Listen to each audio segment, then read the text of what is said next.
So, hello everyone. I'm back after a bit of a break involving a trip to Germany and a nasty flu that I picked back up on the plane journey home, which totally wiped me out. But I'm finally upright again, and it's good to be back on my channel with a guest that I know you all love because when he does come on, I get messages saying, have him back on and bring him back regularly. So, today I'm joined once again by the brilliant Neil McDonald, writer, teacher now, and guide of ancient sites across Britain and Europe. And today we're going to be talking about the Mysterious Earth Conference in October and the mystery schools, the Western Mystery School, natural laws of the universe, and why some people who've studied this stuff seem to end up with this uncanny kind of abundance, both sort of inner abundance and outer abundance.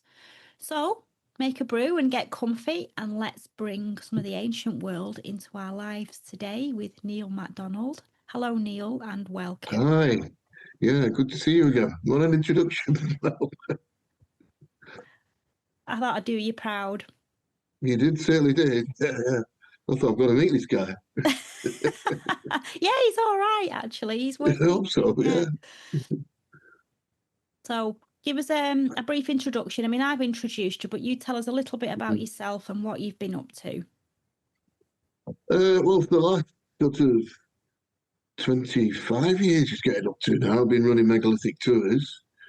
And actually, I've done my next tour is the 400th tour. So I'm thinking, this has been a long journey. And all my life I've studied the Western mystery tradition. Hermetic philosophy, really, it's a thing that I've lived by all my life. And that's where I'm getting to the point now where I'm thinking of slowing things down. So I'm going to, the idea is to write about, and I'm going to start doing videos about Hermetic philosophy as well. I've decided to do that to reinvigorate my YouTube channel. But that's basically me.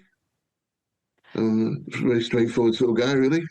There's nothing basic about it. I think it's quite impressive, really. And where would you like to start today? Would you like us to start talking about the Mysterious Earth Conference, or would you like to go straight into your film, which I had the pleasure of watching early last night as a Well, that's premiere? it, Canada conference, because that's going to be the opening of the conference. You know, over the last few years, we've showed a film. And last year it was Beranger Saunier, wasn't it? Rennes Chateau. So this year it's going to be that film. So I'm going to keep it under wraps until October, and that'll open the conference. It'll be the premiere. Except there's only other one person in the world that's seen it, and that's you. That's me, So and it maybe we could was discuss it. really, really good. It was a wonderful accompaniment to the book, which I've got here. There. Aha, that's the That's one. Yeah, that's the one. So yeah, I would recommend when you watch the film when it goes out to have the book with you because they go together really, really well, and they put some great images in your mind as well, you know, from reading the book. And the introduction was pretty cool, wasn't it? Yeah, the introduction was all right, wasn't it? I don't know where did Yeah. you find her? I don't know. She's just got that voice, you know. It just fitted in nicely. So there you go. Yeah, she did a good job. Yeah. I think she did. Yeah, yeah. It's better than my croaky voice to start the film off, I thought. I For don't anybody know. who's If you'd wondering have what we're spoke to me talking 2 days ago, I would have been croaky. about. Oh, yeah. Well, no, that one's done. But yeah, Sarah did the introduction to the film, which was great. Thanks for that. Oh, you're Brilliant. welcome. Thanks for asking. So tell us then, we've got the Mysterious Earth. We talked about it last time you was on. It's in St. Anne's. It's October the 25th, am I right? To the 26th? 25th and 26th, yeah, in Yeah. the Glendower Hotel. It's Yeah. fantastic, lovely hotel, as you remember last year. Yes. So it's great that we're going to be able to. I don't know why I didn't think about it before because when we were staying there was that function room, and I thought I'll just have a look, because somebody told me it was too small, but I stuck my head round the door and thought, well, that should be perfect. So we've booked the function room. So we're staying in the hotel again, and so if anybody wants to come, I hope you do.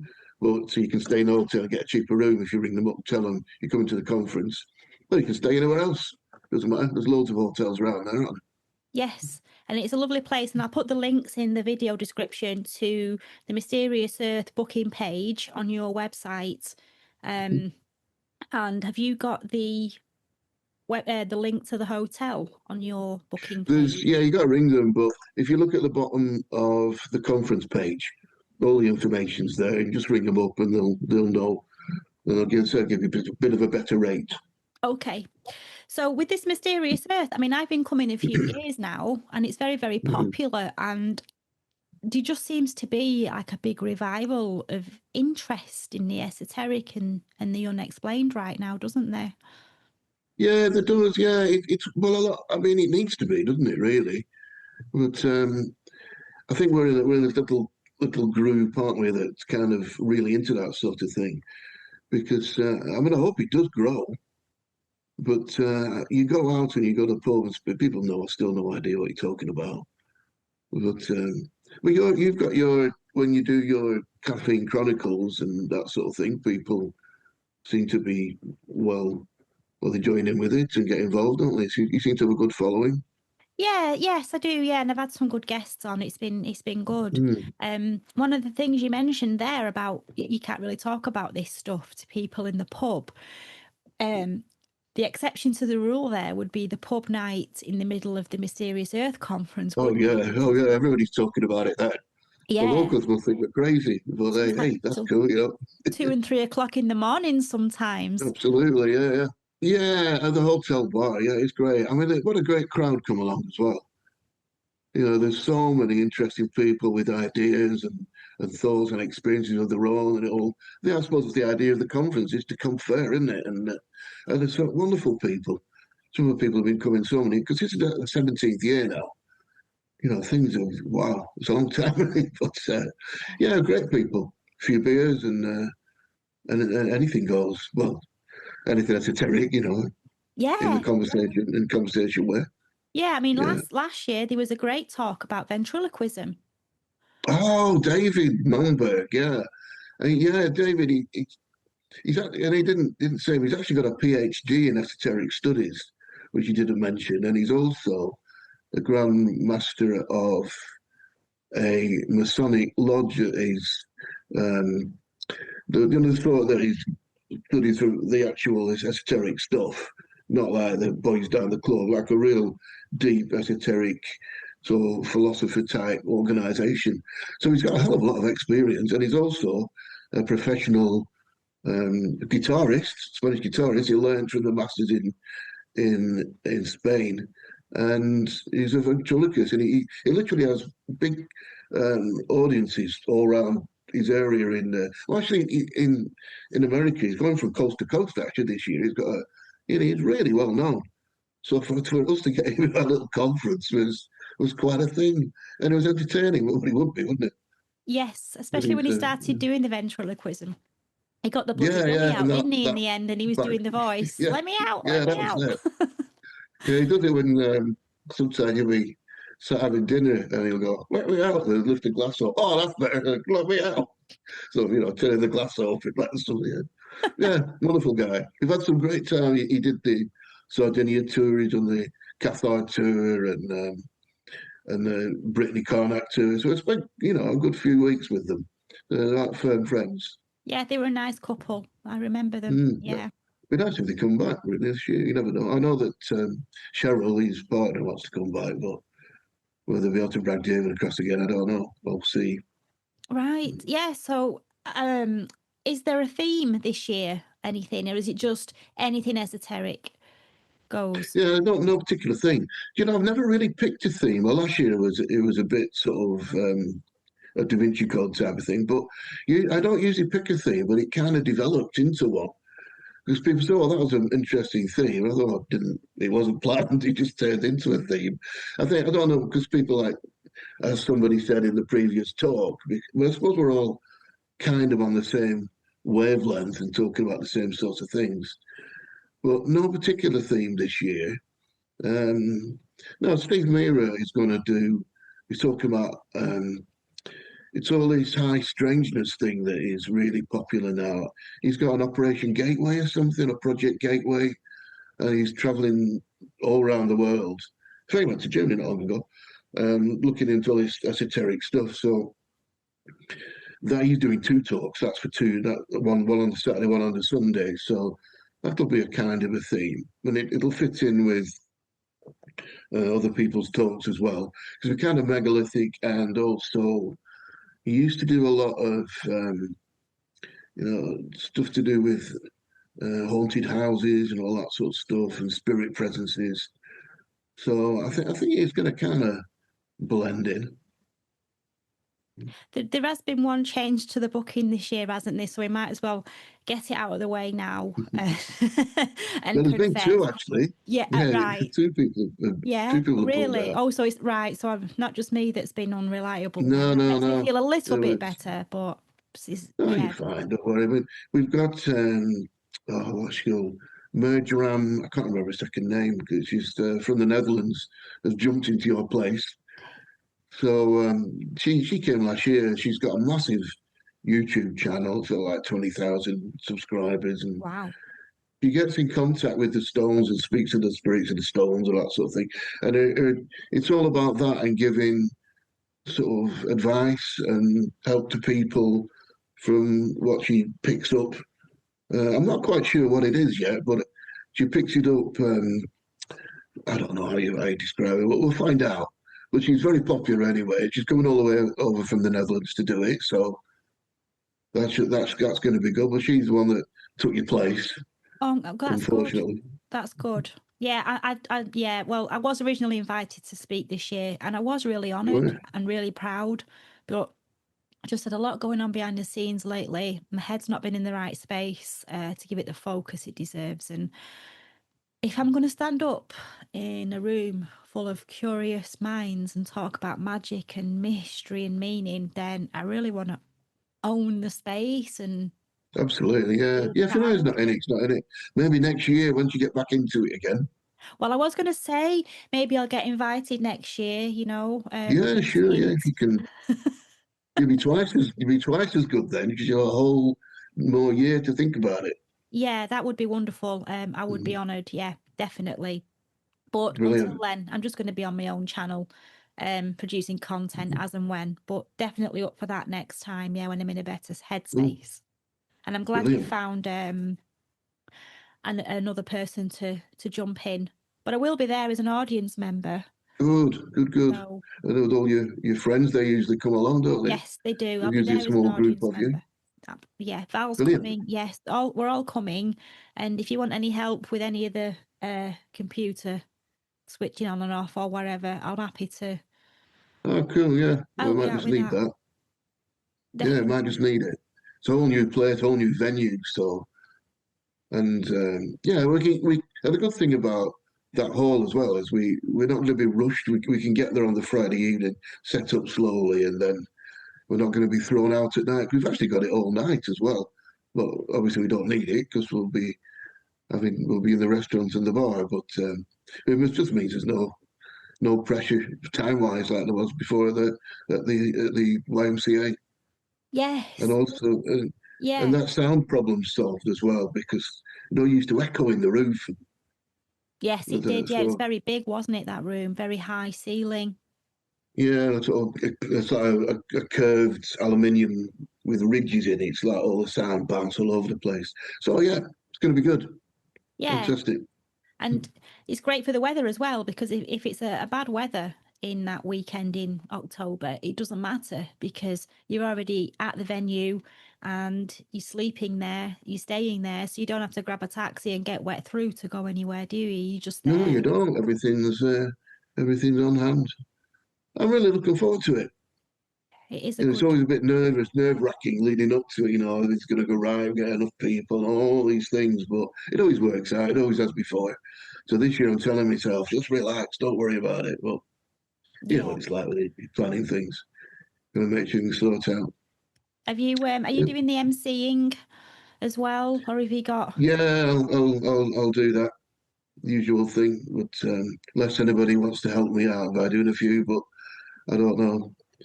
I quite like it if some people do because you you can relax a bit because you're running around all over the place. And you think, oh no, it's time to get to the next person on, and who are they? And so it's so I don't know. We'll see how we get. So we'll see how we go. Okay. Is there anything else you want to add about the Mysterious Earth? I mean, I'm going to put all the details down in the description box, but now is your time to shine, Neil, to get people on board. Time to shine. No, I mean, we've just got some fantastic speakers. It's a really great lineup. So just please come. That's all I can say. Look on the Megalithic Tours website, my website, and click on Megalithic Tours and book your place. And do it early because still for my blood pressure, So there's going to be enough people. No, it is. It's worth going. It really is good fun. It really is. A room full of like-minded people. Yeah. And then afterwards, all having a drink and a chat together. And then next thing you know, it's 3:30 in.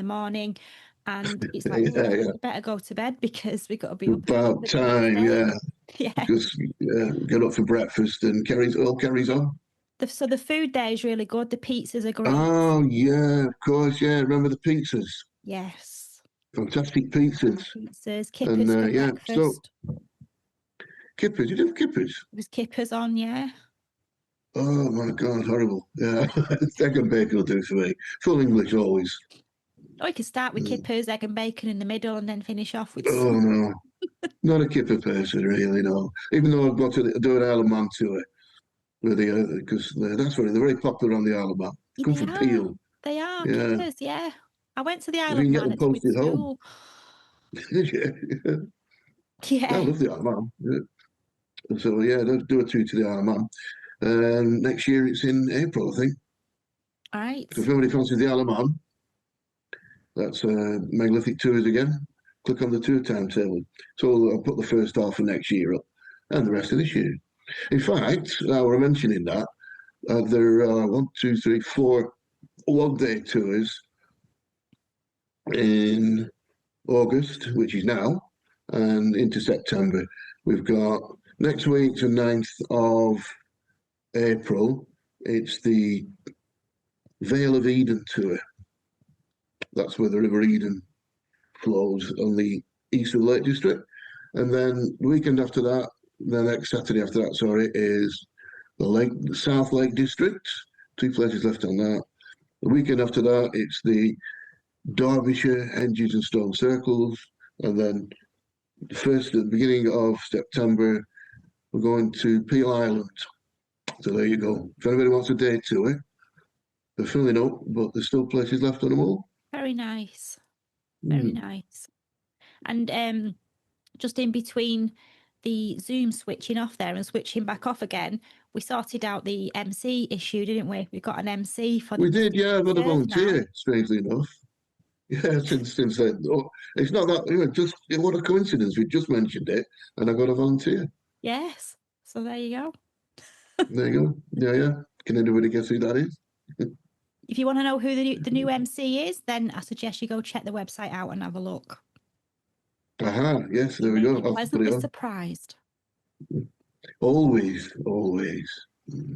Right, so I don't want to give too much away about the film, so I'm going to be really careful. The book's out, and people have read the book and bought the book, which is great.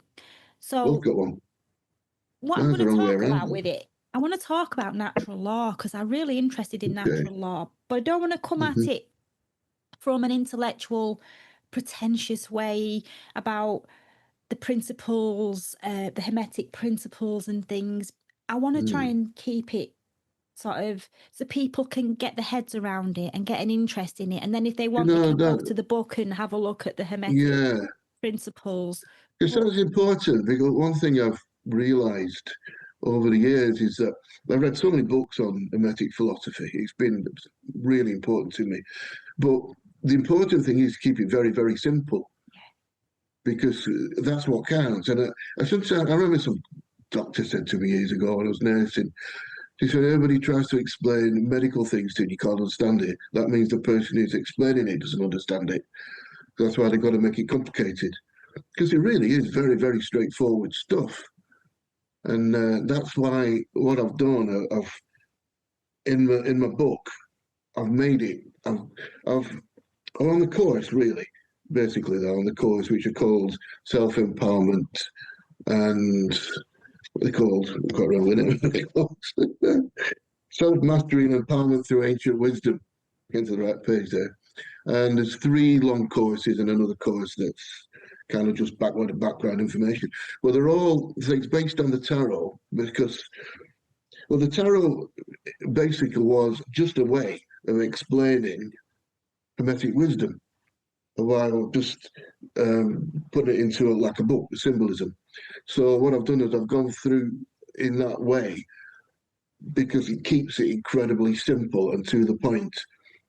And the good thing about that is that you don't have to think about it really. Well, because what you do, you feed the information and the symbolism into your subconscious, and your subconscious does all the work.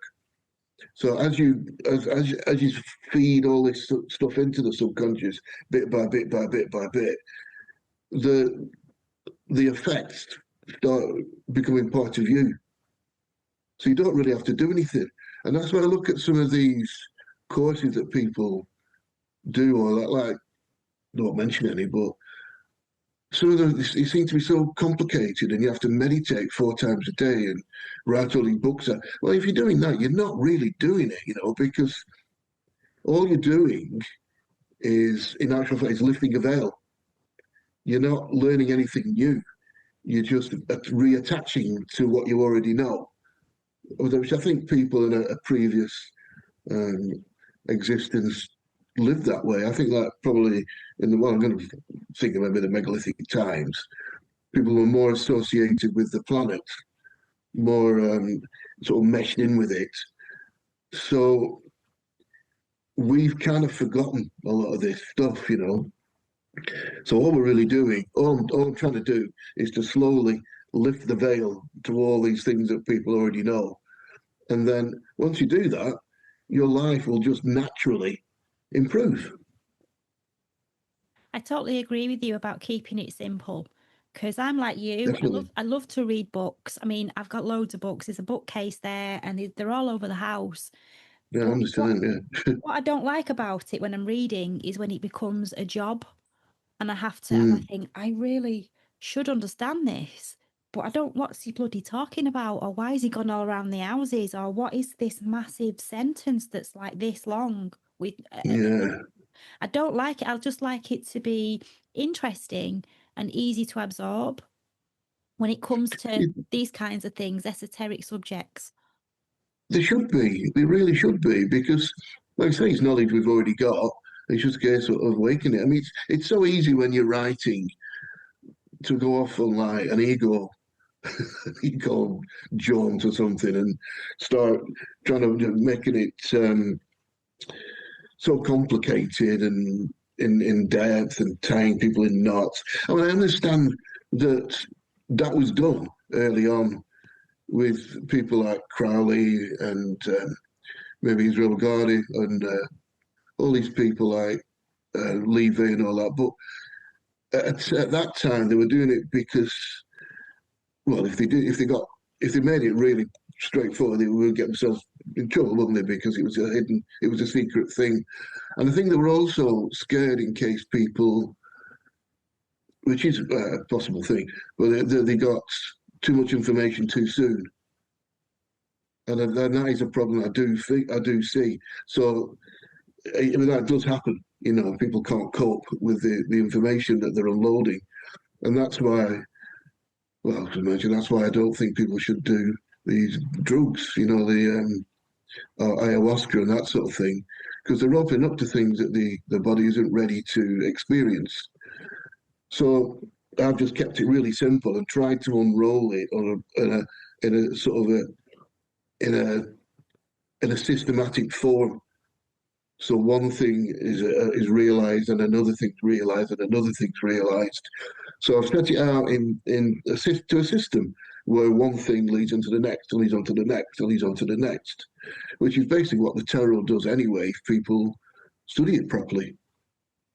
Yeah, so it's like it's a journey that's a marathon. It's not a sprint.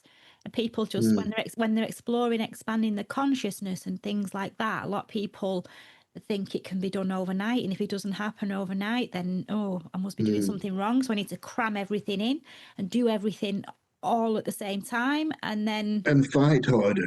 They yeah, think that if it's not working, they've got to meditate harder. yes, And it might be the idea is to stop meditating yeah, and let what you've already realised just soak in. yes, Because and that's the beauty of the Hermetic tradition. It literally is just letting the subconscious take over yeah. and all these things to you. And what was that saying? I think it was in John, because a lot of the Christian, there's a lot of stuff in the New Testament which is basic Hermetic wisdom. But then if everything's wisdom, it's wisdom, isn't it?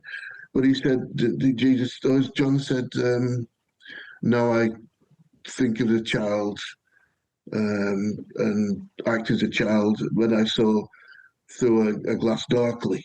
And then he goes on to say how now he's a man and he sees things as a man and all this, which basically say what he's done is he's lifted the veil of wisdom and he can see the truth, which is all that Hermetic wisdom is really. It's just pointing out how things really are, if that makes sense. It does, and it has to be done slowly, doesn't it? Because this earth, this incarnation on earth, it's not meant for us to learn everything all at once. And what we don't learn especially from my point of view, what we don't learn in this lifetime, we carry across into the next one, and it can be over lifetimes and lifetimes before people reach true enlightenment, if ever at all. Yeah, and I believe in that definitely from things that have happened to me in my life. You sort of get to the point where suddenly a past life. I don't really understand past lives. I don't. I don't think it's just like a continuation on this planet. But it can go anywhere. Can't be any sort of thing. But all of a sudden, that whole of realization comes back, and then you say, "Oh well, that must be what I was up to before, and now I've just got to carry on." But yeah, but I do think that there's been a time on this planet where people understood these things more, just generally, and that we've kind of gone off at some point on a tangent where we've kind of forgotten. People say, don't they, well, how did they move the megalithic stones? And so, well, I believe that they had a some sort of physics or engineering that they could do that we don't know anything about. And that's probably because they understand the way the universe is and they can use it. And the reason we don't understand it is because we've at that fort, we went off in another direction and we've forgotten all that. We just rely on brute force and cranes, if you know what I mean. Yeah, and I think when back in the ancient pagan times, when the Christians were trying to stamp it out, when the Christian church was trying to stamp it out and demonize all the pagan gods and turn them into demons and things like that, I think the education was stamped upon as well. So the science that was available and the physics that was available then to the physics that were taught today in school is very, very different. And I think what proved that to me was when I learned about Coral Castle in Florida, and the guy who built that, which was Edward Leedscamol, I think was his surname. Oh, that was his name, was it? Yeah, yeah. And he built Coral Castle, and he said that he used a specific law of physics for what he did for lifting those heavy stones. And he said that if people realised that the physics that they were taught in school and the physics that was available to people like the ancient Egyptians and the physics that he knew about, then the world would be a very different place. It's all very, very dumbed down now on purpose, I think, to suppress the information and the potential that we've got as human beings. Absolutely, and it's going even worse now in the schools, isn't it? Because, I mean, even speech is being cracked down, and kids are coming out with no real understanding of how the world is, getting even worse. But that's another reason that the first half of this book, I looked into. It's as if there was. We've been told from an early age that we've got to keep within our narrow confines. You know, like don't get above your station and who do you think you are and all that sort of thing. Where the rich are told you're put on this planet to rule. You're the bright, you're the important ones. You're the rulers, and it's as if that maybe that went back. And so I've tried to go through the various organisations and people that have seem to have beaten that. You know, either or they've got. Well, the thing that I've narrowed it down. People who got suddenly rich and wealthy and powerful, and why this has happened. And so I've gone through the various organisations, but I started. When you look at, for example, Solomon, you know, Solomon in how he built the temple, and he was said to be the wisest man in the world, and he was one of the richest and most influential kings that ever existed. Now, why? You know, you've got to ask yourself, why did he happen upon this sort of experience? And then and he worked with Asmodeus, didn't he? Yeah. To build Asmodeus. He could control Asmodeus. He had Asmodeus controlled with the power of a magic ring, like it's where a lot of the rings comes from. And then and he controlled Asmodeus to help him build Solomon's temple. So there was something about Solomon's temple that was in. There was some history, some secret about that we don't understand now. And then so going on from Solomon to the Knights Templar. Now we're talking again about an organisation here that probably comes from the massive rich families around the world, the Rex Deus families they call them. But so the Knights Templar, before they became the Knights Templar, the original nine, went to which is Lord of the Rings again, by the way. You know, the dark rides and all that. But they went to Solomon's temple and they were given accommodation above the temple mound, and they dug and dug and dug to find these secrets. So the Knights, and then they came back to Count of Champagne's court where they left originally, and suddenly massively rich again, massively rich, the most powerful people on the planet with all the money in like an international conglomerate business. So that suddenly came from the same from what they found on the Solomon's temple. So whether that's connected to the original thing that Solomon did, don't know. But it's uncanny. And then of course the Languedoc, where the Knights Templar were gonna make their own homeland. So that was going to be the Knights Templar homeland down there. So the Templars are the same Templars who discovered something from underneath Solomon's temple, and whatever the Blanchefort family down there, who were he was a Grand Master of the Knights Templar. He was in charge of Rennes. He was the Lord of Rennes Chateau, where Boringer's son, suddenly appeared and found some secrets and became massively rich, like Solomon did, like the Knights Templar did, and like and he did the same thing. So there's some sort of connection there. Well, that's all in the film, obviously.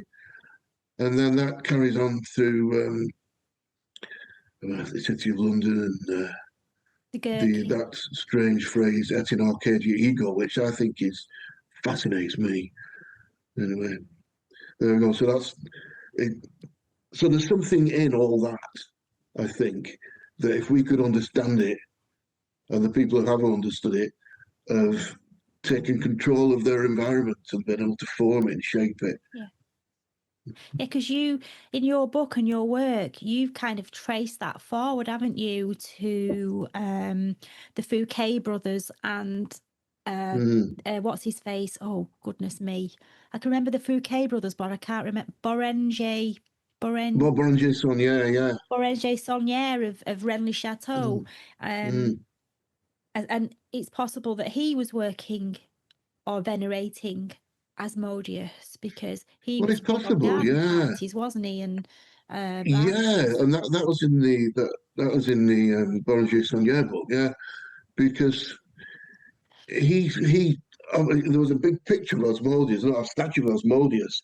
In fact, that guy, as you walk through the door of Rennes Chateau, it's saying, and he was holding everything up. So as if to say everything is supported by Asmodeus, and Asmodeus, of course, was the same guy, the same so-called demon or whatever it was, who helped Solomon right at the beginning to build the temple. So we just made the argument that, or the suggestion that maybe Sonia was um, using Solomon, Asmodeus in the same way again, and that's how he became rich. But it all ties up. But the Fouquet thing was that was Shepherds of Arcadia Yeah. and the Etienne Arcadia ego thing, because Didn't there's there was that two the Shepherds of brothers? Arcadia picture Yeah. is just down the road, based just down the road from in the chateau. And there used to be a tomb there with with the shepherds on it, and that was Etienne Arcadia ego is carved onto that tomb. And right next to it, see, I've not got anywhere near to the end of this thing about the Etienne Arcadia ego thing. This is going to be my next project, because I think there's a lot to discover that's been hidden, or yeah, probably hidden, or just people know about it, and so it's hidden in plain sight. But I think there's a lot more digging I need to do to find out just what it was all about, because that there's Rennes Chateau's on that Poussin's painting, and also the Mount Cardew. And Mount Cardew is a holy island, and there's a lot of uh, literature that suggests that the Ark of the Flood came to rest on Mount Cardew, and Cardew is like Cardor, the centre of the it's cardinal points like the centre, and the rose line used to run through it, so it's like a really central point. And so if that's where the Ark came to rest, and I'm thinking, oh, next to it is the Chateau of Arc, the town called Arc, which is so Arcadia. And then I'm thinking, so is Arcadia, is that associated with Arc and this story of to me it's like rebirth. Because the story of the Ark, if you think about it, was death and rebirth, wasn't it? Because the whole world got flooded, and only the people, special few, who came back, started the new life. So it's it's a very, very in-depth theory and story, but I'm going to carry on searching it. Hopefully, I'm going to spend a lot more time down there. And I mean, there's the Shepherd's Monument in Shugborough Hall. That's got the Shepherds of Arcadia statue there. Chatsworth has got one of the Shepherds of Arcadia paintings, the original one, and they've got pictures of serpents are not built into their architecture, So it's yeah, more to find out. Definitely more to find out. I think, because it gets brought into the City of London as well, doesn't it? That there could be something under the City of London, especially where the Gherkin is, because that phrase is plastered outside the building, isn't it? It is, yeah. It was Roger actually comes to the Mysterious Earth conference. Said, "Have you seen this?" Because he knew I was talking about Shepherds about that's in Arcadia Eagle, and there it is carved into a bench in the City of London. I just wow, it's like right next to the gate in the financial centre of what used to be, I suppose, the world, really. Yeah, it did. Well, didn't used to be known as Babylon or something like that in the Oh old yeah, days. like Babylon's banksters. Yeah, Joseph P. Farrell's written a book about that. And then you've got Shepherd's Bush as well. Do you think that's That's a coincidence It too. could well be, yeah. I mean, I haven't really looked into the London part of it yet, but I just think that the whole Shepherds of Arcadia thing, and Poussin as well, because Poussin, on his memorial in Rome, it says Poussin didn't die. He's on the although he's in his urn or something on top. He didn't die because his work is contained in these messages contained in his work, in his paintings. And he did the Shepherds of Arcadia, and I've looked into when he was a Rosicrucian. So it's like, so there was Flood and Bacon and Poussin. So his message is in his paintings as well. So I need to look into that in some depth if I can find. So I went to, I never told you, I went to London to the British Museum to see all the Poussin paintings, and they'd all been taken off display and put in the underneath in the cellar. Had no idea. They thought, you should have rung up and asked. Well, you don't, do you? You don't. No. These paintings have been there 100 years. So just like you happen to, and they're all down there. So we got in. We got on the couldn't see any. So we got on the Eurostar to Paris. Went to the Louvre to see them there, and both ends of this huge corridor had all been boarded off, so we couldn't see any there either. A few days trying to find Poussin's paintings, and came back hardly seen any. But I think there's a lot of study to go into those as well, because it's like a whole subject which is there, like I say, in plain sight, but we haven't really got to the nitty gritty of it. We're not in the know. Well, I'm sure some people are. Well, that's what's really good about this book and what you've done so far, because there are subjects within subjects. So there's several subjects in here that go along that trail that you're following right up until World War II in this book.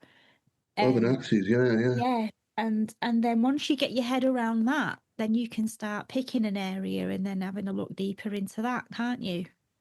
Yeah, because I've only done a few pages on each, just to cover the real basics, so you can see what.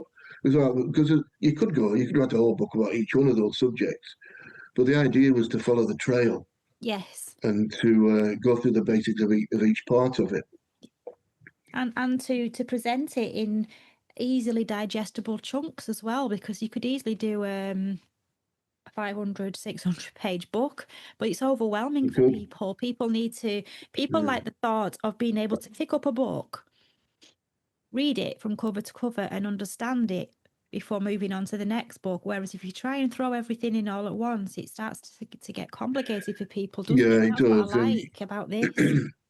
And sometimes you end up trying to think of things just to fill the book out. Yeah. Just to make it look like you've written a lot, and that dilutes the message. Yeah. So I like to be, when I'm writing, I like to be able to just write like I'm talking. Yes. So people can just read straight through and understand it. And I mean, there's a fair bit in the book. From the pages, they're all filled with information. And I remember a teacher of mine at school once, it was my physics teacher. And, we were all trying to do really well at school and impress him because he was a great teacher. And he'd say, whoa, always start with the thin books first and make sure you understand those before you start running away with yourself with the big, thick textbooks. He said, because you're not going to learn anything that way. And it's always stuck in my mind. Yeah. Well, I suppose the idea is to follow the trail. That's what I've done in this book. I've just gone the next bit of the trail. And so people can follow that trail to Hermeticism. And if they do find one part that they're interested in, you can go into it deeper in their own sort of research. Because, like I say, each one is a separate thing, but you can see it rolls in. It's like there's something in the background. The thing rolls into, and of course it rolls into the online course. Yes. Which yes. is. I started the beginner's course. There was a free course on there, wasn't there? Is there a few free? Yeah. I started the beginner's one, and it is very, very interesting. And there's just the right amount of time for you to take in what you're saying and then use that week to then start applying that knowledge to your own life before you come on to the Yeah, that was next. kind of background information because I thought the idea was the course that the main three courses, like I say, are in that role, and you get into it and you follow it and follow it and follow it, and it builds and builds and builds and hopefully builds you up in your own personality. But I think to start it, there was just some basic information that you need. So I did that separate course just so people just understand the basics of hermeticism and various things. And yeah, so that's what that other one is. I've combined it all together now, Right. so people can get the whole bulk. They can get a bundle. You can buy the whole bundle and get Well, stuck in. speaking of it, because you use the tarot, you refer to the tarot a lot in the course, and I was wondering, could you explain or tell us how we can use the Tarot Tableau to help us with issues in life? Because I know that comes into the Hermetic Principles. Yeah, it does. Yeah. Well, the whole idea of the tableau is that you've got three lots of seven. So the Fool isn't part of the tableau; it sits on top because the Fool is the all, it's the everything, it's the one thing that the universe is made in. As above, so below, and everything in between. So that is like the whole of the tableau, the whole of the tarot keys. So the first row, the first seven, are the powers, the universal powers of the universe. Okay, and you work through those one at a time. And then the second row are the laws of the universe. So so basic universal laws, and on the bottom there are outcomes. So what they really are, the bottom are the spiritual unfoldments. So the idea being, on the very very basic ideas, you can take the top key and think, okay, this is the power I'm going to use, but I'm going to use it through the middle key, which is the law. And if you work on those together, you'll get the outcome at the bottom as a result. That's kind of the beginning way of doing it, and then you can use other ones diagonally and that sort of thing. Like if you know of a particular thing that you're finding you're lacking on in life, or you're a bit worried about, you can find the particular ones, particular three, and feed those back into your subconscious and wait for an answer. And then all the different keys have different putting in the subconscious, taking it out, using super consciousness, the Trinity bringing things together, and and then the Chariot, which is finding out who the true person that you really are is, and all that sort of thing. So yeah, there's quite a lot in it, and that's kind of what I teach on the course, really, because as you learn all these different powers and laws and getting the spiritual outcomes, you are building as a person, and you're lifting the veil to all these things that are universal truths. So yeah, that's what the Tarot Tableau is. It's a toolbox. A set, yeah, or it's a big massive key ring full of keys to the truths of It life, is, the yeah. doors to let you through the doors. Definitely, yeah. And I would say that was the true intention of the tarot then, not to divide. Oh, definitely, 100%. Definitely, as far as I'm concerned. I mean, it can't be a coincidence that. I mean, that's what the teaching of the mystery school that I was in, and the mystical teachings, and Eliphas Levi, and all these big, fantastic brains have all said that that's what it is. And I was taught that that's what it is. I think it's from. I mean, the actual story is that people from esoteric schools and grand masters and adepts of all around the world would meet in Alexandria, in the palace in Alexandria, in the library, and they would get together and discuss things, and and try and build back the wisdom. I think they were still trying to build it back from when it was lost before, piece it all together, the ancient lore. And when the library was destroyed, it was burnt in 640 AD by the Caliph Umar. And then they all moved to Fez in Morocco. And it was in Morocco that they decided that, I mean, most of the documents have been hidden, but then they decided to make a book that would hold in one place all these esoteric secrets that could be unfolded to people. And they reckon it was maybe the Oriental contingent that said, well, if we do that, well, you have a picture speaks straight to the subconscious, and they were used to pick up pictorial languages. So they ended up with the major arcana of the tarot, and that was the book of tarot. Yeah, so that's the story of how we ended up with the tarot, and the rest of it is just made into a card game, really, I suppose. I mean, I don't want to get too complicated into it because it just ruins the basic simplicity of it. Because the Sephiras on the Tree of Life are the main cards. They're not the main keys, if you know what I mean. But what you really need is those keys that join everything together, which are the major arcana. So it's connected then to the Kabbalistic Tree of Life then. So that the Sephiras and the pathways are where the tarot cards sit. The major arcana, rather, of the tarot. Yeah, so you've got Hermetic wisdom, and that was the original thing. Now, the Kabbalistic ideas came a lot later, and what the Kabbalah is a way of it's a teaching method of teaching the Hermetic wisdom, because then again that was originated down in the Languedoc as well, which is quite amazing. Because it was all down there. It all came together. So yeah, so what they did, they used the tarot, and I think they probably built the Kabbalistic tree to fit the tarot onto it, so you could use it as a training method. Because you think the Kabbalistic tree, they've got the pillars in the background, they've got one pillar on each side of the pillar in the middle. Well, those go back to Solomon's temple. So, and that was obviously a long time before the Kabbalah was made. So yeah, so what they did, they built it in. They built the Hermetic teachings into a teaching system, and that's what the Kabbalah is, a teaching system. So they call it. I mean, I remember reading about when I first read about the Kabbalistic tree and the Kabbalah, and it was referred to by people who were really deeply teaching as a filing cabinet.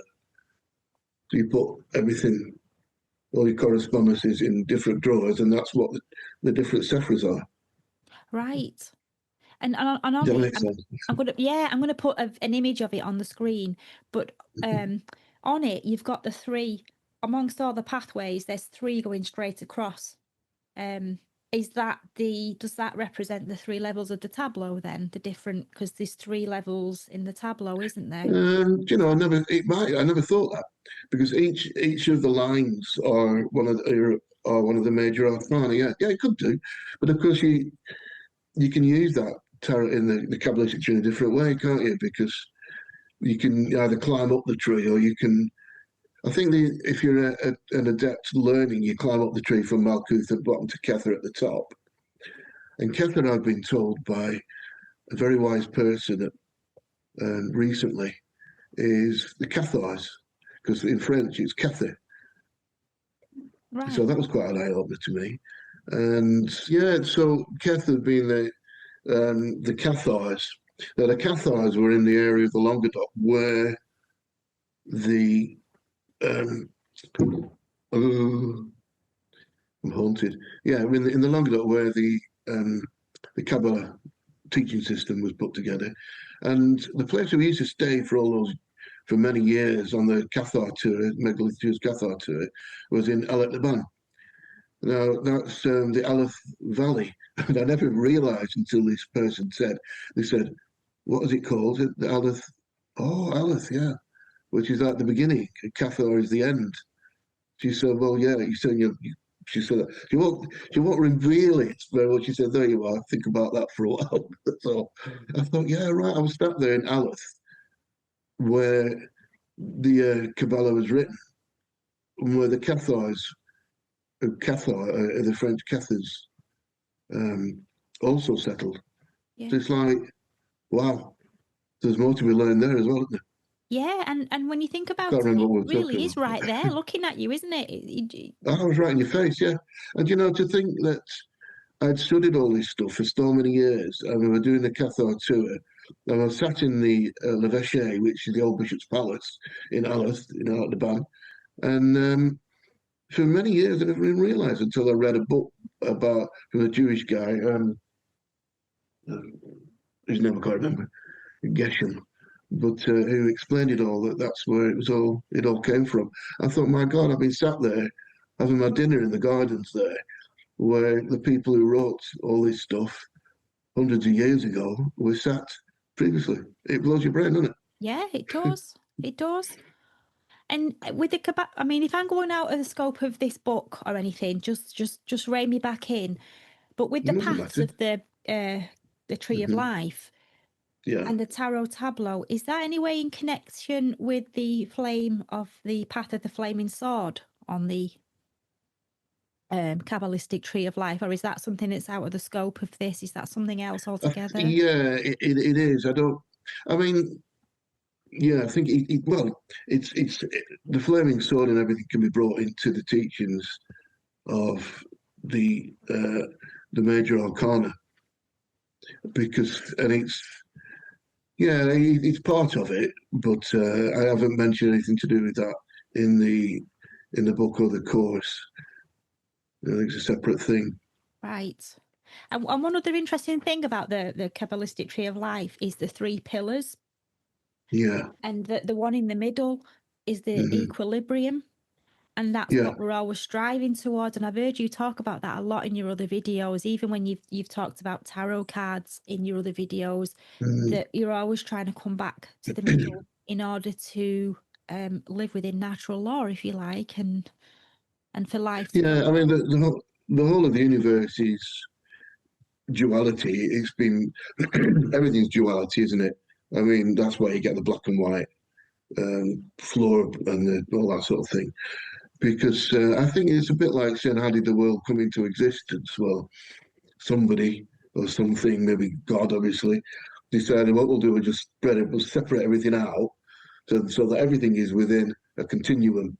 So you got dark and night, and so no matter what you look at, it's part of some sort of continuum. And there's this thing about um, the universe is forever. Um, the what's the word? Getting rid of things.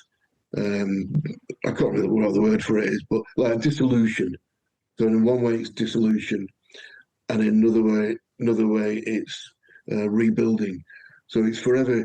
It's like but it's forever getting rid of things, burning things, tearing things down, and at the same time, equally, it's said in a balance, it's building on the other side. So that is like so you've got the male and the female pillars, like on Jackie Boas, which were from Solomon's Temple, and they're the pillars on the Kabbalistic tree. So you're forever going from one side to the other, but where you actually grow is on the central pillar of equilibrium because you're bringing the two kind of the two sides together. Like nowhere is anything evil or wrong on those things, but the idea is to climb up the tree. That's where you go. That's where Kepha is at the top, and that is supposed to be the Godhead in that supernal triangle at the top. So what you're always forever doing is trying to stay on the middle, and then so if you whatever you're doing, if you find yourself being pulled or you go across to one side, you just think, oh, that's fair. Because I think that's where a lot of experiences are, on either side. There's nothing wrong with it, but you just think, oh my God, I'm being a bit too whatever it is. And so you draw yourself back to the center, and then eventually it might go off in the other side. and then you'll then draw yourself back into the center, because that's where the growth is. Because it's like the experiences are at both sides, but the growth is in the middle. And I mean, that kind of explains enough. Does it? It does. Does that make sense? Yeah. That's where the shadow work and knowledge of the shadow self comes in handy as well. Oh Because if you God, go yeah, too yeah. far on one side, you're not aware of Yes. it. Yeah, yeah, absolutely. You can't bring I yourself mean, back. yeah, and you do see it. I mean, there's like the whole idea of like everything is love. Well, everything is love on one side, but if you love too much, you get become controlling, and it's like, and you've got to stay on the side of the light. If you get too much light, you blind yourself. So you've always, so you've got to, like I said, bring yourself back. Don't stay too far on one side, because if you're always on the good side, you see here the hippies, all love, love, love, all on one side. Well, that can end up being, I mean, you can mention that's kind of the woke idea as well. You're always, oh, I'm so justified and moral and everything, when actually you're causing so much evil damage. They should think, well, hang on a minute, maybe I should tone this down and look on the other side a little bit. You know what I mean? Because you feel like you're so justified, but really you're on.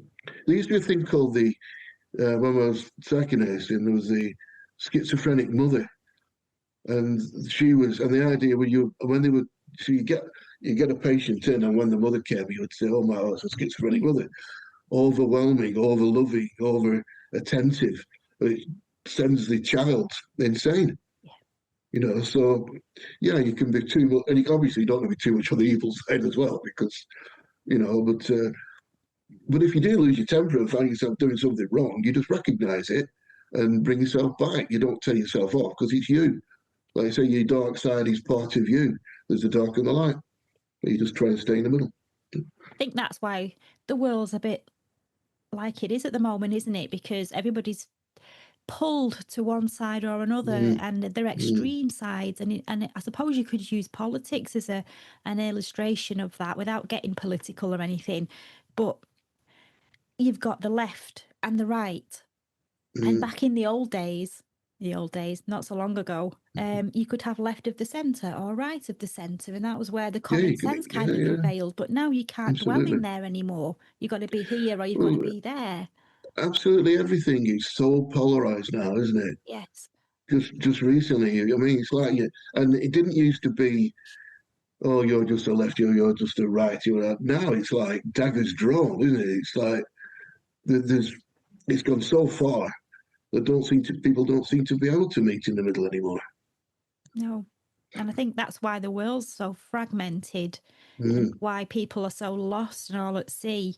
And those of us with common sense who kind of reside in the centre don't feel like we belong anywhere at the moment, because you can't have an opinion anymore unless you're extreme left or extreme right on anything, not just politics, on anything.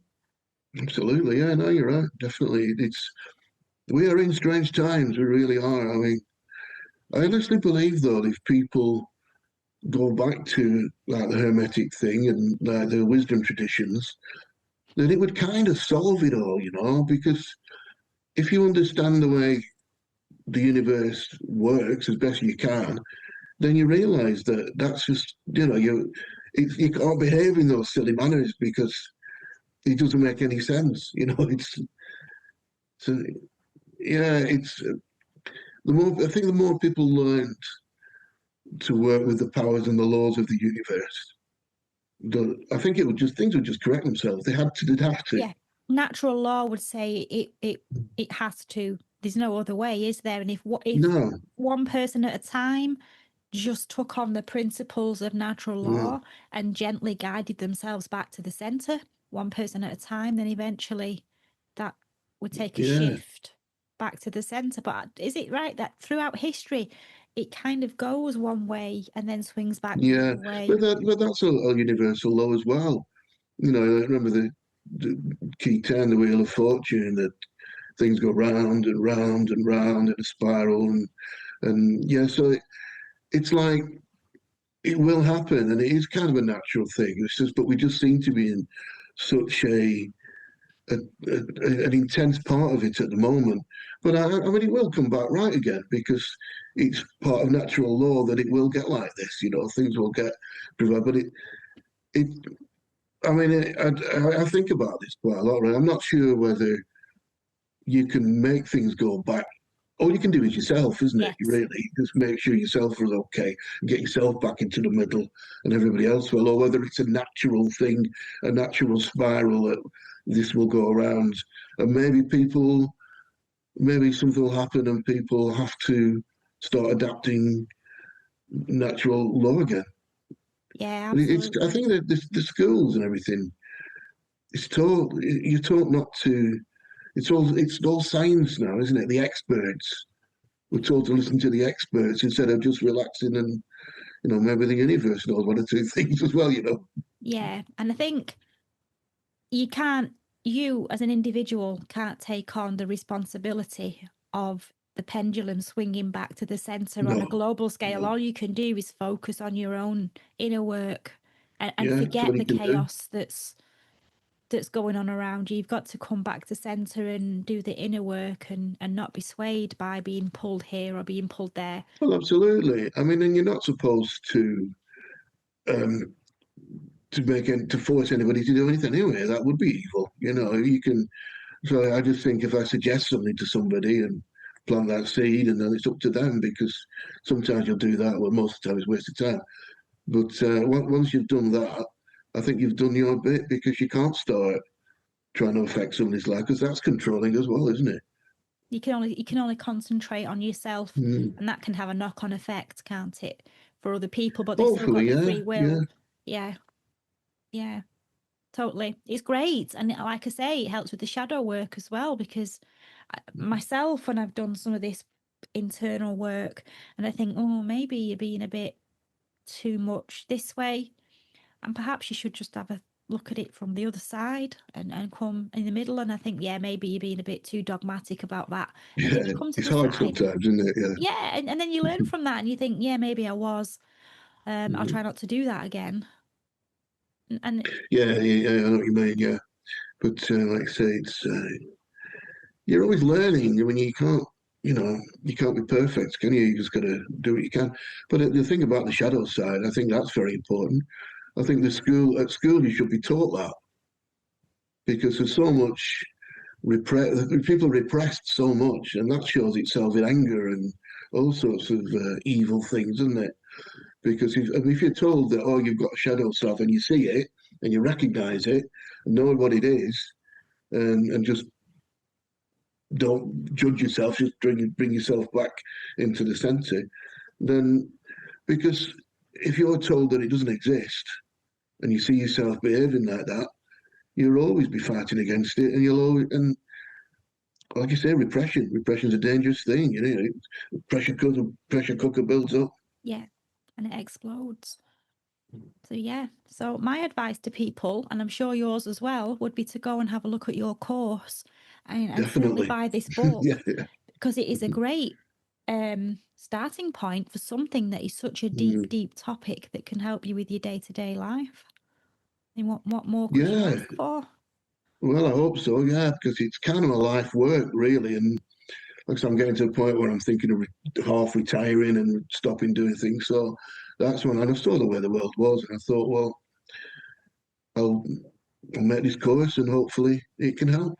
Yes, because you've got two choices, haven't you, with the way the world is at the moment? You can either be swept away with it and let it destroy your soul and your spirit, or you can rise above it and say, no, I'm not, my spirit's Mm. gonna thrive in this environment, and I'm gonna make sure that it does Yeah, do something about it for myself. absolutely. Yeah, absolutely. And whilst you're doing it, I mean, it also helps you control your life. It, it helps you in the point to work with the universe to create things. Because we're all supposed to be creative beings, aren't we? And I think that the course helps a lot in being part of this factory, this universal factory, this administrative. You say at the end of the course, it's like you're supposed to be part of. We're working towards being part of, like, the administrative intelligence, and that really is. I mean, if you're part of this factory, working with the laws, then whatever you want in life should be a lot easier for you to just get it. Just do, this is what I want, put it into the subconscious, and work with the laws. And once because you're in there with it, you're in with the management system now. Yeah, you are. You've got the direct dial, haven't you? You are, And yeah. you're working with the You don't have to phone a subconscious. friend. Yeah. Yeah. If you're working with the subconscious sends it through dreams and things like that, and images and flashes of inspiration, the Absolutely, yeah. action that you should be taking in order to realize what it is that you want, rather than just sitting there and clicking your heels together and thinking it's just going to land on the front doorstep. Yeah, you have to take it. God helps them and helps themselves. Yes. And another important thing is to learn how to test what you're doing. Yeah. Because, I mean, people don't realize that you still have to use your given reason and intuition to help you. And a lot of people don't use it. So they end up going in the wrong direction and spend the next 20 years trying to work their way back round because they haven't studied they haven't put it through the reasoning factor that you've got to realize that, well, you're not really supposed to be doing that. Well, I think that is a great place to end this. And thank you, Neil, for coming on and just having such a grounded energy when we're talking about all these deep and esoterical things. I just think it's great. And I think today's talk is going to help lots of people who might have found themselves having a bit of a wobble. I've had a few of those this year, and coming back to this kind of topic always brings me back to centre. So I know it's going to help lots of people out there. And if you want to read Neil's book, well, Neil's books actually, because I mean, he's got a lot of books out. I've just got a handful here. So, he's got a lot of experience and a lot of knowledge to impart. And if you want to read his books or join one of his tours even, or check out his 6-month course, all the links will be in the video description. And if you are heading to the Mysterious Earth Conference this year, then definitely catch up with Neil, because he's a font of knowledge on all this kind of stuff. And thanks to all you guys for sticking with me during the flu break. I have got more episodes on the way, and actually this chat with Neil today has given me a right good kick up the jacksie that I needed to get my arse into gear, and get some good stories out there to turn into video. So keep your eyes peeled for those. There's another episode of 2 Crones and a Camera being made soon, so make sure you subscribe to the channel and to Jennifer Taylor's channel as well, because the next one's going to go out on her channel. And yeah, I am just going to hand it over to Neil now so he can tell you all about where you can find him and the links to his wonderful books and course. Well, thanks for that. That's brilliant. Yeah, well, thanks for. Well, I've enjoyed this talk, and good that it's probably getting you back working again. Brilliant. Yeah, so all my stuff is on megalithic-tours.com. Like I say, I've got lots of tours till the end of the year. I've got the one-day tours for this month. So 2 timetables on there. The Mysterious Earth Conference is on there. My course is on there at the end, all on the menu at the top. And there's a link to my YouTube channel as well. I'm going to start putting more esoteric videos out, because I'm just finishing some extra bits of the course now. But come to my YouTube channel. I've got 160 videos on there, so please subscribe to that, because we all need subscribers, don't we? But that's it. megalithic-tours.com. It's all there. Thanks, Neil, and thanks you guys for joining us. And I'll just finish by saying, as always, stay grounded, stay weird, but most importantly, stay curious, and we'll see you soon. Bye. Bye-bye.